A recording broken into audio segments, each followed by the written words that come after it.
At my 6 months with Central Oregon, I knew, okay, it's time to go ahead and jump into this LP.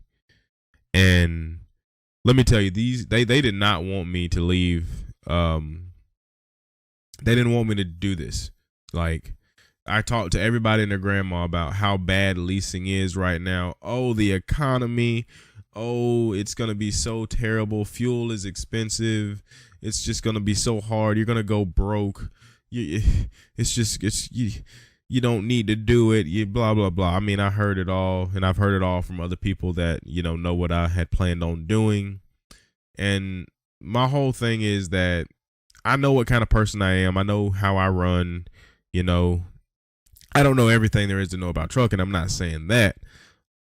I'm just saying I know what I wanted to do when I got the day that I got my CDL. I knew what I wanted to do, and I'm not gonna. It doesn't matter, who is in charge, who's president.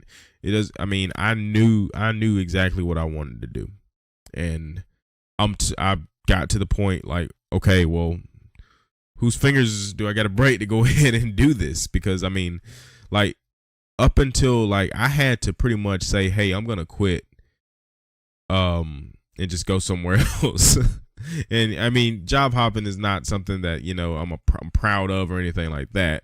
I wouldn't necessarily say I'm job hopping. I just know I got goals and I know what I want to do. So I was actually going to go to another company, but I won't talk about that right now. Unless you guys ask about it and want to know, then I'll probably talk about it. But anyway, I have goals, and I know exactly what I wanted to do, and that's what I wanted to do. So I basically had to say, hey, I'm quitting. I'm putting in my 2 weeks. And then they were like, okay, well, we got this other company we merged with, which I already knew all this. I don't know why they had to re-explain it. And hey, if you want to, and it really came down to me wanting to be home more, because at Central Oregon, they do not like to get you home every weekend, but you can get home every weekend because they have the freight around me that can get me home every weekend. Now, I know you're not going to make a bunch of money if you try to go home every single weekend. I know that. But during the holidays, I want to be home. I'm busting my butt all through the year.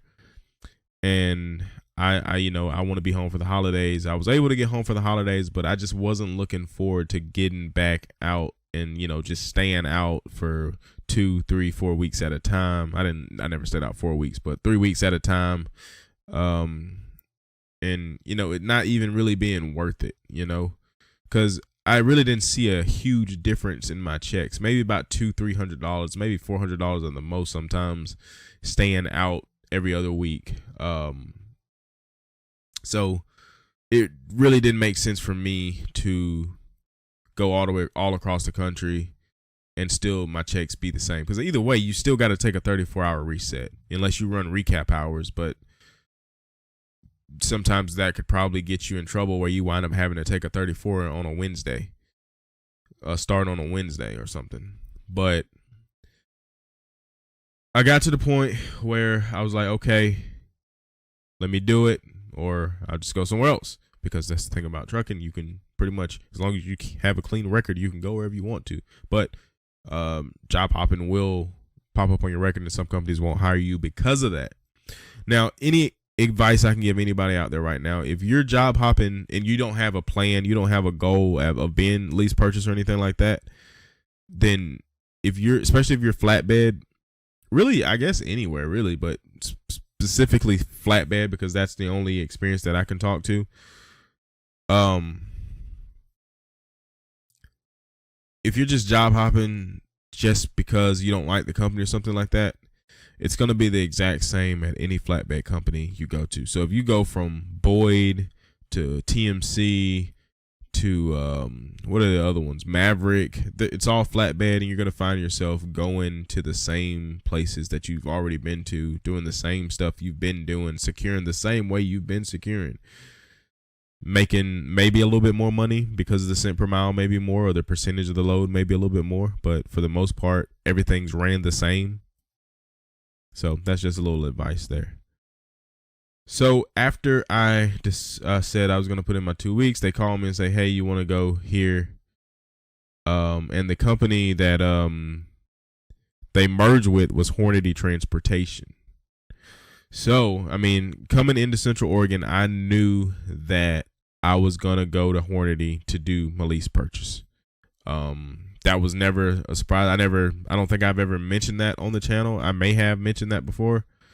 I think I mentioned that Central Oregon. I mean, it's common knowledge at this point. You can look it up and see it, but so that's why I say I quote unquote left Central Oregon, because they merged together, or Central Oregon bought them out, or however you want to put it. But my checks still say Central Oregon on them, so that's why I don't really look at it as that I left Central Oregon.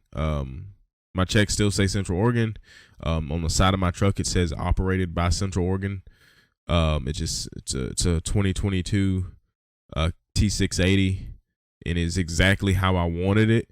With a double stack pipes up top with a mid roof. I don't have a top bunk. I do wish I had a top bunk or just some top storage, because they do make the mid roofs with a top bunk too. So, but anyway, the truck only had like 111,000 miles, and I will be in this. It's a walkaway lease if I needed to, but I don't have any other plans of leaving them.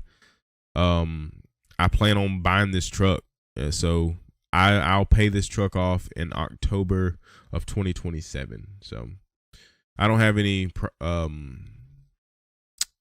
plans on leaving them.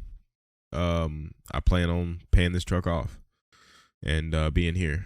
So, I've heard it all from everybody about, it's bad. You shouldn't get in the lease right now. You shouldn't do it. It's just not the best time.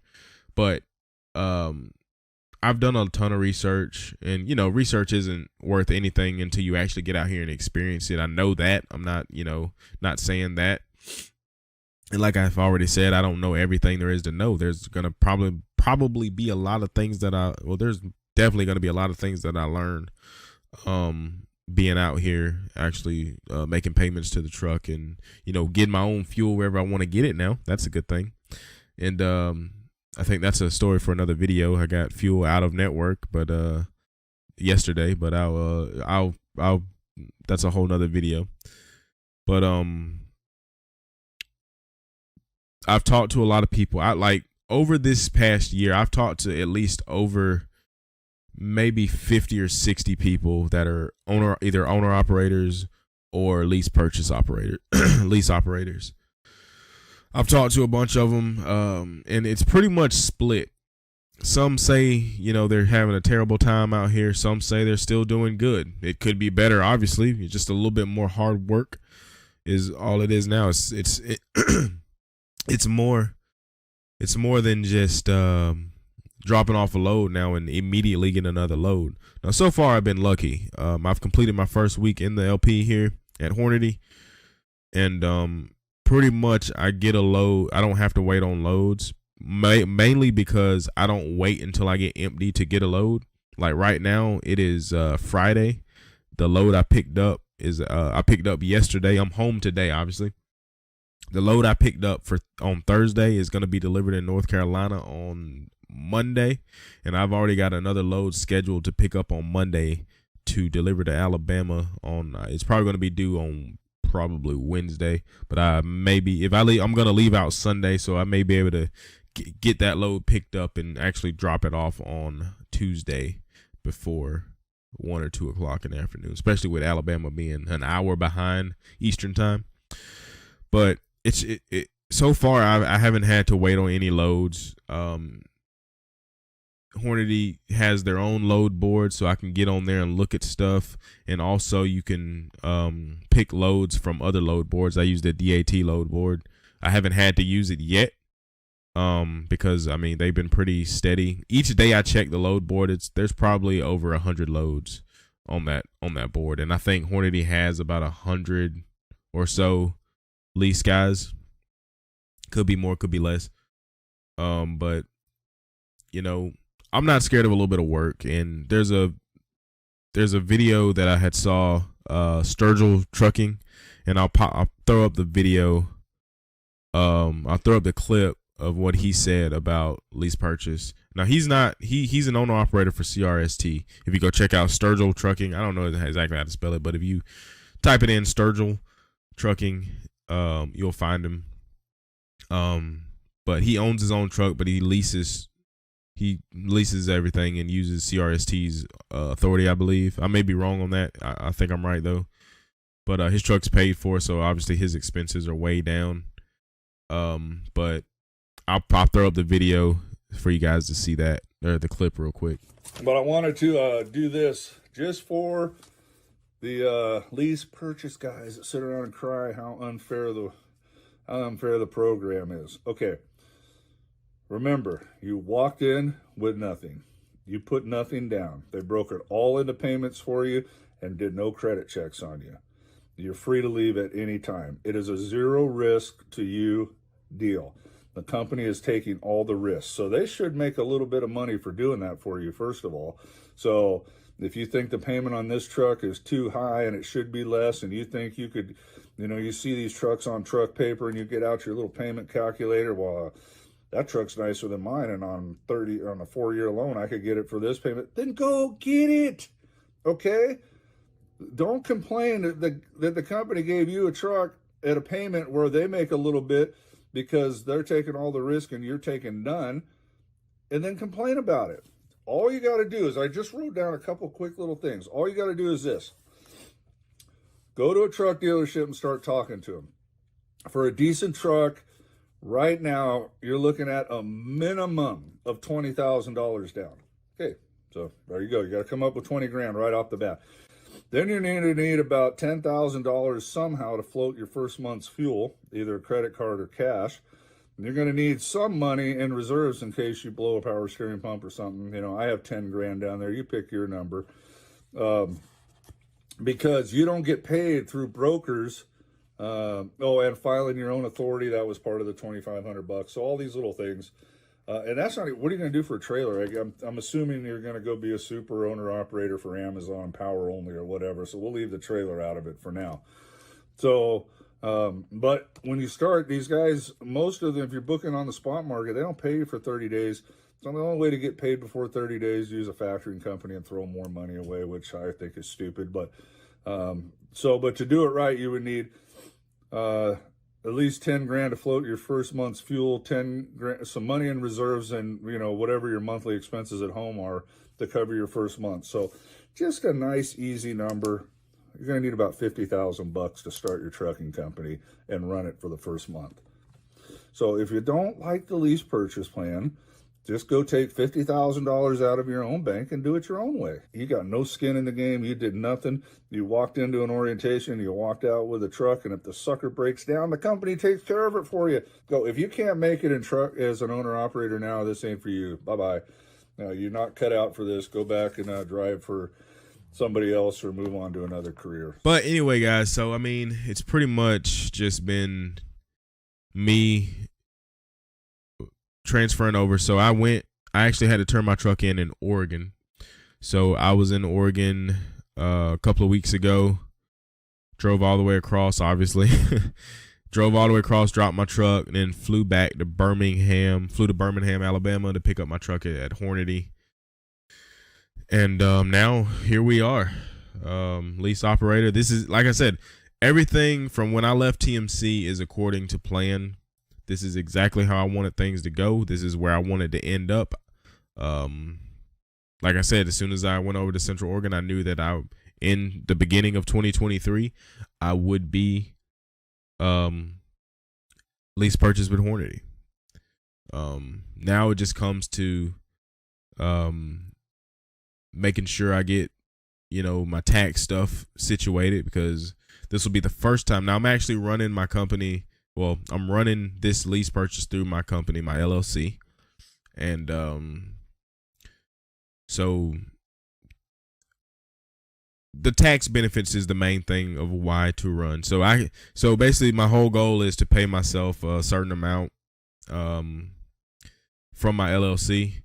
It's not going to be a crazy amount, but anyway, I just want to be able to pay myself a little bit of money and then put the rest through my LLC. And the main thing I'll probably be doing, I'll be taking maybe about 25% and putting that aside for taxes, and then just dispersing the money throughout, other accounts and stuff like that. Obviously the escrow account and all that is on the company's side, and they handle all that. So I mean, the main reason that I wanted to do a lease purchase versus actually starting my own authority or anything like that is, I mean, like I said at the beginning, I don't have 10, 20, 30, 40, $50,000 to put down on a truck. And like I said, if I did, then I would probably invest in something else. And I know Trucker Brown did a video.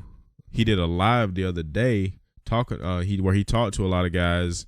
And, you know, one thing they said that really stood out to me was that you can have a bunch of money saved up. You can have $10,000-$20,000 saved up, but you can eat through that money quick. Like, that doesn't mean anything. They also went on to say that they've seen people who have had that money saved up and then they go out of business in a year, and then the guy that comes in with nothing flourishes.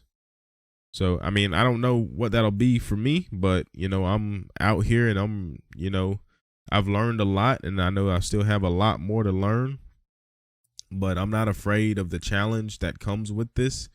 I mean, I'm a little nervous. I'm not going to lie to you. I'm a little nervous, you know, not knowing what the economy may do. You know, stuff is extremely expensive right now. Fuel is expensive right now. I mean, I'm not dumb. I'm not, you know, overlooking that, or, you know, but the way I do my fuel, it's different. Like I said, I'll make a whole nother video on fuel, but the way I do my fuel is a little bit different. I haven't filled up the truck yet, and I've needed fuel. Don't get me wrong. I haven't filled that truck up yet, though. And honestly, unless I go across the country or go somewhere crazy, I won't fill the truck up. I only put the fuel that I need in the truck.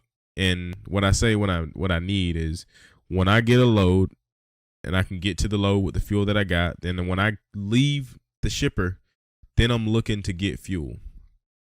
And I'm only looking to get enough fuel to get me where I'm going and have room to move around a little bit after I drop that load off.